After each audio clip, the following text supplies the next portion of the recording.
अपना एक नया टॉपिक, नई बुक स्टार्ट करते हैं रिसर्च की।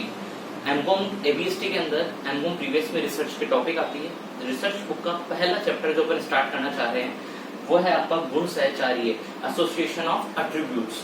रिसर्च की बुक में पूरी कैलकुलेशंस क्या होती है, ये डिफरेंट टाइप की होती है। ये आपके accounts, FM, income tax, GST, इन सबसे डिफरेंट होती है। ठीक है, चलो टॉपिक स्टार्ट करने से पहले एक चीज मैं बता दूं आपको कि इसमें आपके अगर कोई भी पॉजिटिव डाटा होगा, अगर कोई भी पॉजिटिव डाटा होगा यानी धनात्मक डाटा, अगर कोई भी पॉजिटिव डाटा होगा तो उसको बड़ी एबीसीडी से रिप्रेजेंट किया जाता है।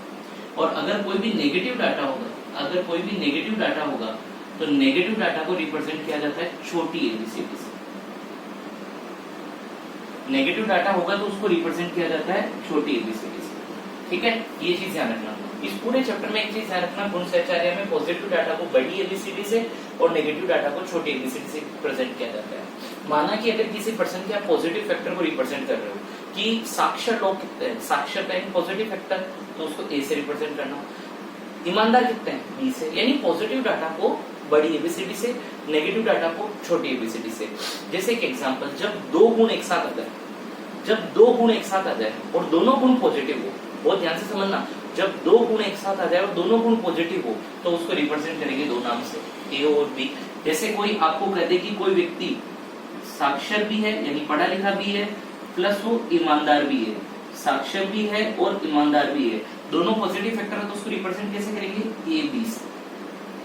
लेकिन अगर कोई कहते हैं कि कोई पढ़ा लिखा व्यक्ति असाक्षर यानी वो पढ़ा लिखा नहीं है लेकिन वो ईमानदार है, कोई पढ़ा लिखा नहीं है लेकिन वो ईमानदार है, तो ईमानदार तो पॉजिटिव फैक्टर हो गया और पढ़ा लिखा नेगेटिव फैक्टर हो गया, तो उसको ऐसे रिप्रेजेंट करेंगे। ठीक है, बहुत ध्यान से समझना, पूरे चैप्टर का एक बेसिक लॉजिक है बच्चों, ध्यान देना। पॉजिटिव फैक्टर को बड़ी एबीसीडी से, छोटे फैक्टर को, नेगेटिव फैक्टर को छोटी एबीसीडी से।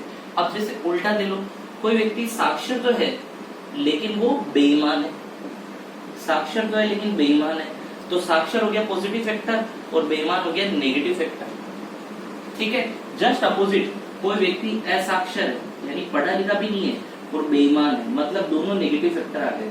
कोई व्यक्ति असाक्षर और बेईमान है तो दोनों नेगेटिव फैक्टर आ गए, तो ए और ये बी दोनों छोटी एबीसीडी।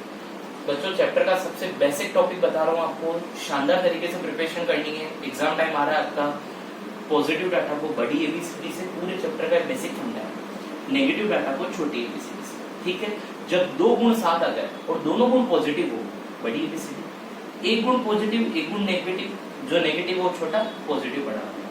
एक पॉजिटिव एक नेगेटिव, ओके, और जब दोनों नेगेटिव, ये मेंटेन हो गया। ठीक है, ये तो सब हो गया रिप्रेजेंट करना। अब चैप्टर अपन स्टार्ट करना। दो गुणों के केस में, दो गुणों के केस में जब कोई एक डाटा मिसिंग हो, ये इस चैप्टर की बेसिक कैलकुलेशन है जो कि आपको लगभग हर क्वेश्चन में मिलेगी।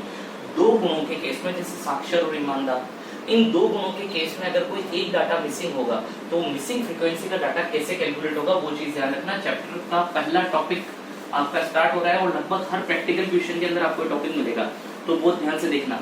पॉजिटिव फैक्टर को बड़ी एबीसीडी, छोटे फैक्टर को, नेगेटिव फैक्टर को छोटी एबीसीडी से रिप्रेजेंट करते हैं। अब अपन क्या पढ़ रहे हैं, दो गुणों की स्थिति में, दो गुणों की स्थिति में मिसिंग फ्रीक्वेंसी को कैलकुलेट करना। दो गुणों की स्थिति में मिसिंग फ्रीक्वेंसी को कैलकुलेट करना। कौन से केस में, दो गुणों की स्थिति में, जब किसी व्यक्ति के अंदर दो गुण हैं, दो गुणों की स्थिति में, जब किसी व्यक्ति में दो गुण हैं, चाहे दोनों पॉजिटिव हो चाहे दोनों नेगेटिव हो, एक पॉजिटिव हो एक नेगेटिव हो, दो गुणों की स्थिति में मिसिंग फ्रीक्वेंसी को कैसे कैलकुलेट किया जाएगा, ध्यान देना। मिसिंग फ्रीक्वेंसी को कैलकुलेट करने के लिए आपको 9 वर्ग की तालिका बनती है। मिसिंग फ्रीक्वेंसी को कैलकुलेट करने के लिए आपको 9 वर्ग की तालिका बनती है। 9 वर्ग की तालिका बनाने का तरीका, positive factor, negative factor, positive factor, negative factor.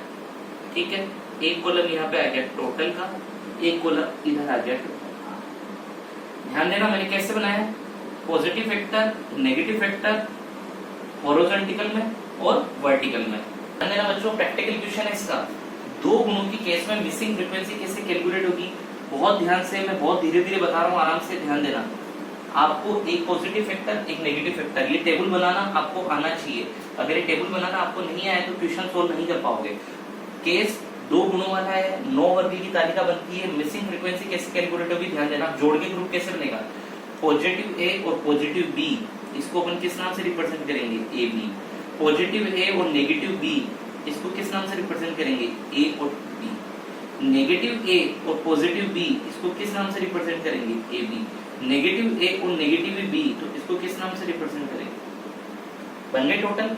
इधर की साइड जो टोटल आएगी, इधर की साइड जो टोटल आएगी वो टोटल आएगी बी कॉलम की, इधर की साइड जो टोटल आएगी वो टोटल आएगी नेगेटिव बी कॉलम की, इधर की साइड जो टोटल आएगी वो आएगी पॉजिटिव ए की, और इधर की साइड जो टोटल आएगी वो इधर आएगी, और ये आएगा टोटल एन, यानी सारे डाटा की टोटल। बहुत ध्यान से समझना, इधर की टोटल और इधर की टोटल दोनों मैच होती है। वापस कह रहा हूँ, हर प्रैक्टिकल क्वेश्चन में 2 गुणों वाली तालिका बनानी पड़ेगी। ये चैप्टर का बेसिक पॉइंट है। बनाने का तरीका ध्यान देना, तरीका बहुत ध्यान से समझना। केस क्या है? 2 गुण वाला। 2 गुण का मतलब दोनों पॉजिटिव भी हो सकते हैं, दोनों नेगेटिव भी हो सकता है, एक पॉजिटिव हो सकता है, एक नेगेटिव हो सकता है। 9 वर्ग की तालिका बनेगी कैसे? पहले पॉजिटिव और नेगेटिव फैक्टर इधर लिख दो, पॉजिटिव और नेगेटिव फैक्टर इधर लिख दो। अब उनको जोड़ जोड़ के तालिका बना दो, दोनों पॉजिटिव, एक पॉजिटिव एक negative, negative positive, negative negative. इधर टोटल बी, इधर स्मॉल बी, इधर ये, और ये टोटल हो गया एन का डाटा। अब मिसिंग डाटा कैसे कैलकुलेट करेंगे? माना कि इस क्वेश्चन में अगर ए मिसिंग हो, माना कि इस क्वेश्चन में अगर ए मिसिंग हो, तो ए का टोटल कैसे निकलता है? माना कि अगर क्वेश्चन में ए मिसिंग हो तो ए कैसे निकलेगा? टेबल से निकालने का तरीका देखना। ए निकालना आपको ए, तो ए कैसे निकलेगा? ए को क्या मैं ऐसे लिख सकता हूँ? ए बी प्लस ए और स्मॉल बी निकल। माना कि क्वेश्चन में आपको अल्फा ए, इसको अल्फा बोलते हैं छोटे एबीसीडी करके, अल्फा ए निकालना, तो वो कैसे निकलेगा? ए बी और प्लस ए और बी की टोटल। ठीक है। माना कि किसी क्वेश्चन में बी निकालना हो, तो बी कैसे निकलेगा? ए बी प्लस ए और बी की टोटल। माना कि किसी क्वेश्चन में बीटा निकालना हो, यानी नेगेटिव बी, वो कैसे निकलेगा? A B, A small B plus A negative, ये निकलेगा। और माना कि किसी क्वेश्चन में एन निकालना हो, तो एन निकालने का टोटल होता है या तो ये वाला और या फिर ये। बच्चों ध्यान देना, 9 वर्ग तालिका कंप्लीट कर दी मैंने। टेबल बनाना सीख जाओ, मिसिंग फ्रीक्वेंसी आप निकाल लोगे। सर क्वेश्चन कैसे आएगा? इसका क्वेश्चन ऐसा आता है बच्चों की, इनमें से कोई भी एक चीज आपको मिसिंग दे देगा, या तो ये सारा दिया हुआ रहेगा, एन निकालना रहेगा, या फिर कोई एक चीज मिसिंग कर दी, बाकी सारी चीज दी भी रहेगी, निकाल लेना। पर फॉर्मूले में डाटा पुट करके निकालना है। फॉर्मूला बनाना कोई भी टफ बात नहीं है। ए निकालने का फॉर्मूला ये दोनों, ये निकालने का फॉर्मूला ये दोनों, ये निकालने का फॉर्मूला ये दोनों, ये निकालने का फॉर्मूला ये दोनों। अब एक बार काम क्या करना है, क्वेश्चन आगे स्टार्ट करने से पहले वीडियो को पॉज करना और ये टेबल बिना देखे कॉपी में बनाने की कोशिश करना। बनाने का तरीका पॉजिटिव नेगेटिव जोड़ के बनाना। वापिस कह रहा हूँ, वीडियो पॉज करके आगे पढ़ने से पहले रोक के पहले फॉर्मूले बनाना। चैप्टर सीक्वेंस में पढ़ते चलो, साथ साथ पढ़ते चलो, श्योरिटी है बहुत अच्छा रिजल्ट आएगा। ओके, अब आगे example number first. Example number first आपको दे रखा है जस्ट पेज नंबर 4.4 पे। एग्जाम्पल नंबर फर्स्ट आपको गिवन है पेज नंबर 4.4 पे, इसी टाइप का। देखो 4.4 पे आपको क्या दिया हुआ है, मैं बोर्ड पे भी लिख देता हूँ जिसके पास बुक अवेलेबल नहीं है। स्मॉल ए की वैल्यू दे रखी है 30, ठीक है। बीटा की वैल्यू दे रखी है वापिस कितनी? 30, ठीक है। ए बी आपको दे रखा है 45 और एन आपको दे रखा है बच्चों 100। ध्यान देना क्या क्या क्वेश्चन में गिवन है, ए बी दिया हुआ, सब कुछ दिया हुआ है। अब देखो टोटल कितने डाटा होते हैं, याद करने का तरीका देखना। टोटल कितने डाटा होते हैं? 1 2 3 4 5 6 7 8 और कुल मिला के 9 डाटा होते हैं। अब आपको केवल इतना सा डाटा दिया हुआ है, बाकी सारी चीजें मिसिंग है। कैसे निकालेंगे? डाटा पुट करो। कैसे निकालेंगे? डाटा पुट करो। जो जो दिया हुआ डाटा पुट करना। देखो ए बी दिया हुआ है, ए बी के यहाँ पे मैं लिखूंगा 45।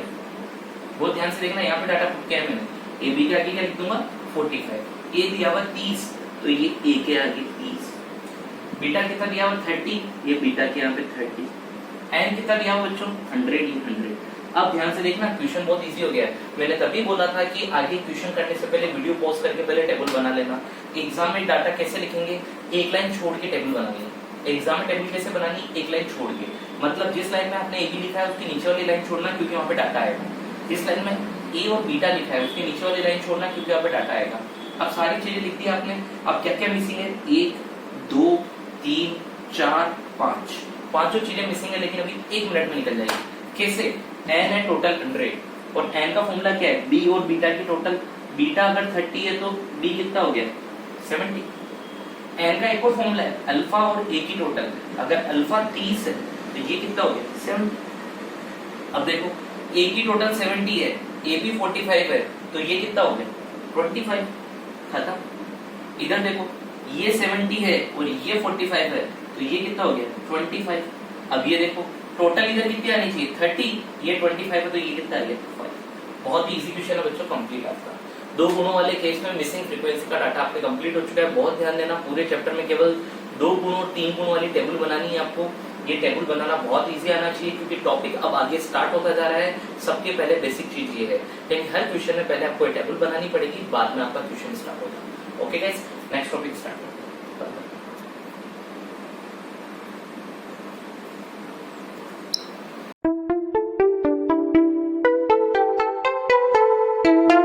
टॉपिक स्टार्ट करते हैं, सहचार्य। अगला टॉपिक सहचर्य और असहचार्य। हिंदी बहुत अजीब लगती है, पर क्या करें, टॉपिक लिखना तो पड़ता है। इसको इंग्लिश सबको बता रहा हूँ, इसको इंग्लिश में क्या कहते हैं एसोसिएशन और डिसएसोसिएशन। इसको इंग्लिश में क्या कहते हैं एसोसिएशन और डिसएसोसिएशन। अब इसको कैसे कैलकुलेट करते हैं ध्यान देना। इसके अंदर आपको ए बी की, यानी ए और बी जो पॉजिटिव फैक्टर है उनकी वास्तविक बारंबारता, ए बी जो पॉजिटिव फैक्टर है उनकी वास्तविक बारंबारता और ए और बी की प्रत्याशित बारंबारता, ए और बी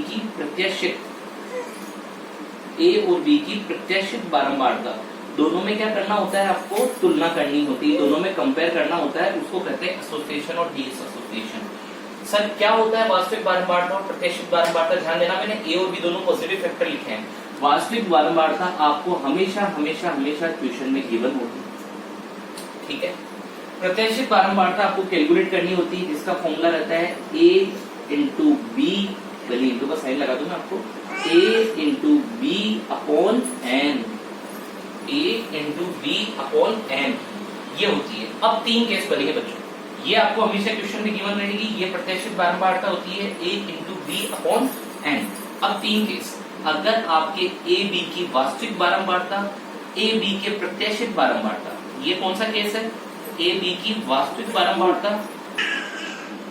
ए बी की वास्तविक बारंबारता और ए बी की अगर प्रत्याशित बारंबारता दोनों समान आई, तो मतलब वो एक दूसरे से क्या होंगे स्वतंत्र। ये आपको क्वेश्चन के अंदर कमेंट करना होगा, वो एक दूसरे से स्वतंत्र होंगे, उनमें सहचार्य का क्या होगा अभाव, वो एक दूसरे से स्वतंत्र होंगे और उनमें सहचार्य का अभाव माना जाएगा। ये चीज ध्यान देना। दूसरा केस,